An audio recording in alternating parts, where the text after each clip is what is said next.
Hello, folks, and welcome back to the Marketing and Business Show. I hope you're all doing really well.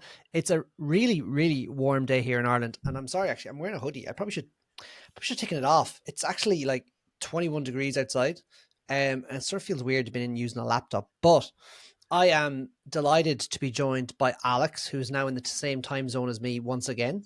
The internet seems to be working better in Scotland than it was further afield. Alex, how are you doing? Good, mate. Yeah, good. Back to some consistent Good podcast weather. upload, I think. And yeah, good weather. It's rare. One doesn't usually go to Scotland or Ireland for the weather. Yeah, actually, the weather's been quite nice. It's quite nice today. It's like overcast. It's a little bit cooler than it has been. I think the last few days have almost been hard to focus and do things to do with like anything remotely productive, or anything that uses brain power. I've not wanted to do anything because it's just been so hot. But in the mornings and the evenings, it's been quite a nice temperature to do things, but it's just a bit of a weird shift. But yeah, everything's good. Absolutely. So, Alex, I suppose I wanted to jump on because there's something that I wanted to talk about. Since we recorded a podcast last, and you're right, consistent schedule is something that we're going to get back to. It's kind of hard when you're on the road and we've been doing so much. Like we've actually been cranking out a lot of different bits of content, but not so much in the Marketing Business Show, which again, so we will get better at it. But since then, you've actually put out a piece of content that has done, I would argue, probably the best piece of content you've ever put out. I don't necessarily mean in quality, although possibly it's very good. I mean in terms of views and reach.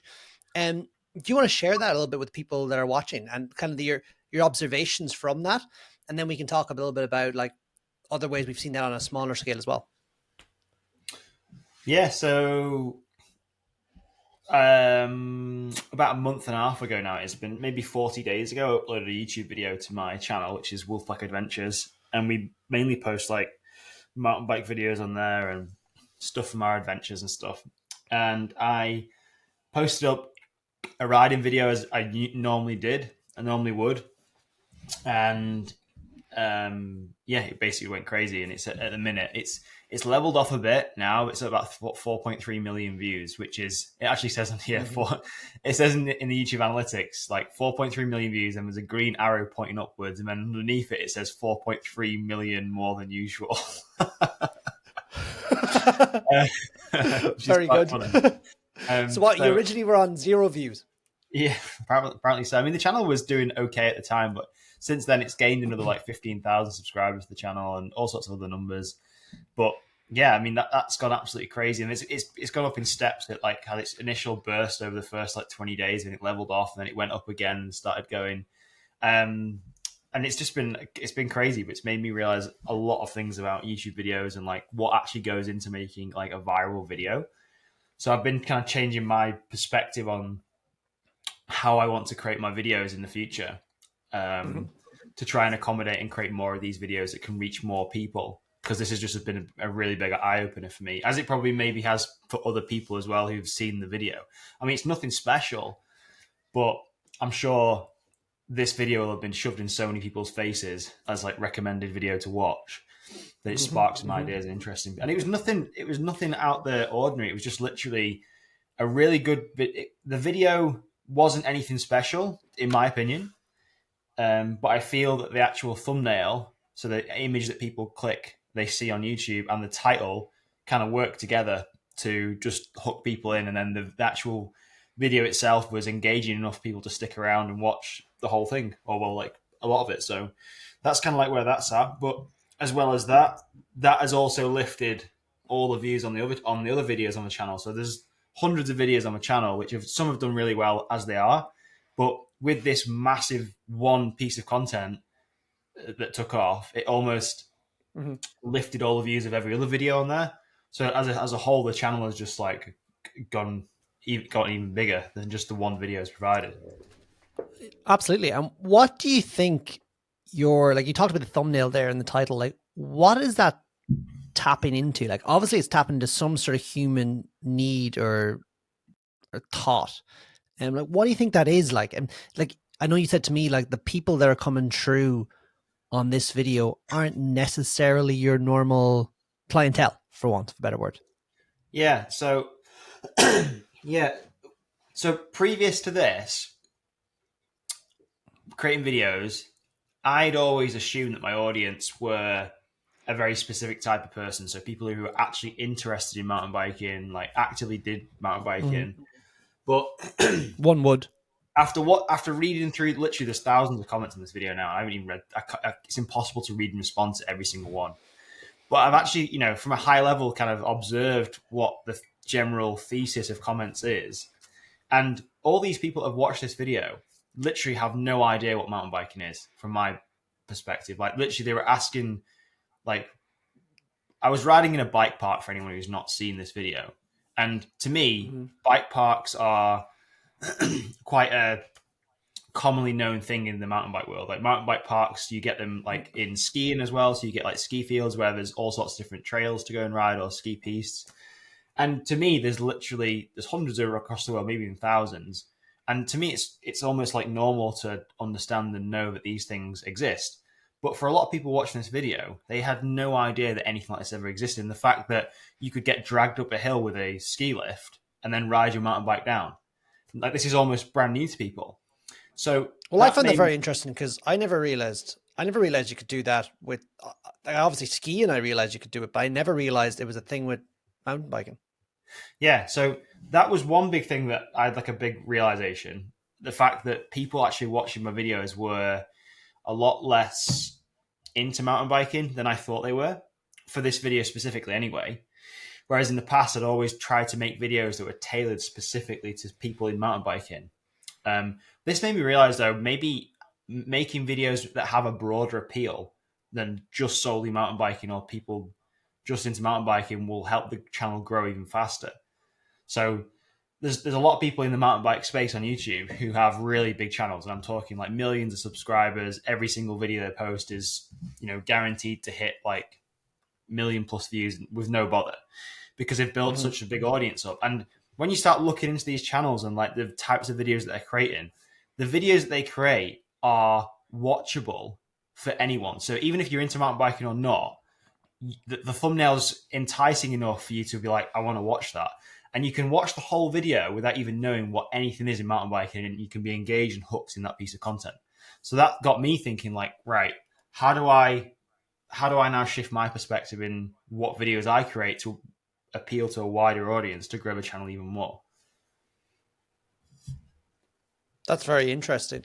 And do you suppose should people do that? Do you think day one, was it better for you to, like, I suppose you'll never know, but was it better for you to like be more focused on mountain biking, but now after making this observation, maybe expand into other niches? Or do you think you should have probably done that from the beginning? Or what do you think? I think when we first started YouTube, I didn't really have the knowledge to know that. So like most people when they start on YouTube, they're obsessed with subscriber numbers and like building subscribers and that. And to be honest with you, I'm not really fussed about subscribers at all anymore. I'm more bothered about two metrics on a video, which is click through rate. So how many people actually see my thumbnail on YouTube and click through and watch it, and then how long people watch for. So like the watch time. They're the only two metrics I worry about. I'm trying to think more of YouTube now like a business that it is, rather than just I'm creating content for YouTube, because it's grown to this massive thing now, for me anyway, and it will continue to keep growing. But it just goes to show how important the idea of a video is, rather than like the quality of a video. Because some people put so much emphasis on like, oh my god, you need a 4K camera, you need this, you need that, you need all the best gear, but nothing really matters more than the story of the video or the idea of the video and the thumbnail. So like getting people to actually click and watch the damn thing, like the packaging of the video. Because you could have made the best video ever and you could have plowed so much money and time into it. But if nobody clicks on the thumbnail to start with, no one's even going to see it. So that just goes to show how important it is. I mean, even for Product Launch Ninja. So like, if any of you guys are watching now and you've never heard of Product Launch Ninja, this is our Amazon coaching community. And we've got a YouTube channel for that, where we've been sharing, tips on getting started with an Amazon business and everything around that. And we made one simple change the other day to a thumbnail on that video, on that channel. And it didn't go as viral as any of my videos have done, but in a sense, it went viral. I wouldn't expect it to. It went viral compared to some of the other videos we posted on that channel. So it got, you know, way more views than it usually would have done, way more engagement, and I'm hoping that just continues to grow. Yeah, absolutely. And it's funny, even not even on Pro Launch Ninja, my brother and myself, we have a YouTube channel on generally on Land Rovers. And like I've been just starting to create a few different videos for that again. Not that I've ever stopped. I didn't stop, but I've been creating them. And I went and changed a lot of thumbnails just based on chatting to you and just thinking, I knew they were rubbish anyway. Like, and actually it was my brother uploaded them, but like we didn't really know what we were doing. And I changed a lot of thumbnails, and like that channel was averaging 90, 100 views a day, like quite small now, right? But now it's averaging 300 views a day. And like that's a tripled, like its view count, like by making a few simple changes. So, and it was actually all thumbnails that we changed. The content hasn't changed. Some of these videos have been up for over a year, 20,000 views, and they're kind of stagnant, but now they've started to come back to life nearly. Mm-hmm. Yeah. It's crazy, the power of a thumbnail. Thumbnail and the idea of a video. That's literally all you need to think about. So, yeah. And like funny, with that channel, like at the moment, I'm not really thinking of it as a business. I think like it's in my mind, maybe I'm wrong, it's too small. It's just at the moment it's fun. But I think the stuff what you're sharing, I think it's so true that it's worth building that into the channel now. Like, so it'll probably just speed up your growth. You know what I mean? Your channel though is for anyone who doesn't know Peter's got a channel on Land Rovers and Range Rovers and everything to do with off-road and 4x4, and that is like such a it's a niche audience, but it's also at the same time a big audience. Like, it's a really wide appeal. So I already, whenever we talk about your channel, I can come up with so many ideas for videos that would probably go crazy and grow your channel like exponentially. And there's so many different things as well on your channel that you could create content around, which is search based. So usually on YouTube, there's like kind of two types of content people can create. And the first type is like entertainment type. So this is always content that is recommended to you. You don't necessarily search for entertainment content, really. So, for instance, my piece of content that went viral was titled "The Most Unique Bike Park I Have Ever Ridden," and in a sense, I don't feel that people would actually be searching that in the YouTube bar. So, if you look in my actual analytics, most of the views have come from people being recommended that video. So they'll watch a video on YouTube, and then my video will be like displayed around that video, so people maybe see that thumbnail and think, oh, okay, I'll go and check that out. Whereas what I would be suggesting for your channel would be search-based content. So this would almost be like using Google on YouTube, using YouTube as a search engine. So answering someone's specific problems or questions on a Land Rover. Like, we've talked about this before, where I've said, like, if you created content around like things to know before buying a Land Rover, or like how much it costs to run a Land Rover, or real things like that, people are actually searching for on YouTube. And the thing with this as well, my video that went viral, it probably will keep growing into the future, and it probably will have spurts of growth, which is fantastic. But the thing with that is it's unpredictable. So I've no idea now. The growth has kind of flatlined a little bit now, whereas when it was at its peak, it was doing about 130 to 150,000 views a day, which is crazy. Whereas now it's only doing about 15,000 views a day or 10,000 views a day, which is not massive really in comparison to what it was doing. But by creating videos that are search based, like I just said for the Land Rover channel, they'll just consistently keep growing and growing and growing and growing. And once they get on that upward curve, they're very unlikely to slow down. It just keeps going. The growth is like longer. It's almost like a more sustainable way of building a channel or building a business around YouTube, which is kind of cool. Well, I suppose a compound's probably better. As in, like, if you got lots of those little mini assets, like going out there and catching viewers, like that will just really build a channel quicker. I've actually started doing that. Like, and I did a video yesterday on a diagnostic tool. Like, it took me, what was it? It took me like 45 minutes to make, and it was done at the desk, and I uploaded it, and like, I only put it live yesterday. It's already got some comments. People are engaging with it, and like that type of video, I think will probably, as you said, keep growing. Like, it never gets old. It never gets old. That's it. Yes, it's timeless. Yeah. So really, just to bring this whole conversation to kind of a conclusion, like what we've been doing over the last while is we've been really concentrating on like growing our presence on different platforms, different channels, and just creating content and not really overthinking it. Like I used to overthink it a lot, try to make it perfect, and now I'm kind of like, I know, just we'll have to just stick it up and just go for it. And like, nearly don't be analyzing everything. Analyze some stuff, but just nearly like just keep creating and just figure out what works and keep building it from there. And don't try to say, well, what am I going to be doing in 3 months? Like, how is this going to be working? Just keep doing it, And like all the little things myself and Alex are building, like even our email list, like that's growing every day. Like that's an asset as well. Like just grow these assets. I think that's what's so key. Like, so even what Alex is doing, Wolfpack Adventures, what I'm doing with the Classic Show, what we're doing with Product Launch Ninja, we're just growing all these little assets, and they will pay dividends, and they're good fun to grow as well. Yeah, definitely. I mean, our email list is only like 300, 400 people. 309 people. 309 not that big at all, but the value of each of those subscribers is massive. Like it will be massive going forward.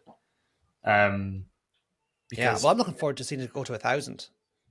Yeah. I mean, I still think it's like just arbitrary numbers. Like, I mean, we've already proven that our email list is profitable and it's valuable, and we're actively growing this. So like we've got money behind advertising to grow the email list, and we've also got a lot of organic content going out, mainly on TikTok, and now we've started moving into YouTube Shorts and Instagram. And we've dabbled a little bit with Facebook Reels. We're just trying to get on like a consistent roll of like just pushing content out. It doesn't have to be perfect, but we're just putting different pieces of content out and seeing what resonates. And then if we have like certain ideas or concepts that do resonate, then it's like, well, okay, like with my YouTube video that went crazy, what can we take from that that's actually worked? Like, how did that go so crazy? What do people like about it? And then we can start replicating that and maybe testing more ideas based on that.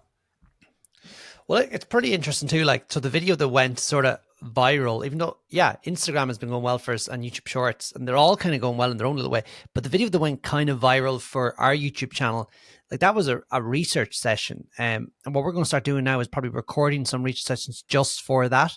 But people love to see that. And I think that's something that we're really going to have to double down on as research. Like, research is time intensive. This is if you're looking for Amazon products, but that's content people want to see. So we're going to start trying to do more around that, I think. Yeah, definitely. Absolutely. Well, folks, make sure, as always, to subscribe. And we hope you like the show. If you have any comments, let us know. We enjoy making them. And we will be talking to you soon, hopefully on a new podcast very, very soon. Good stuff. See you later.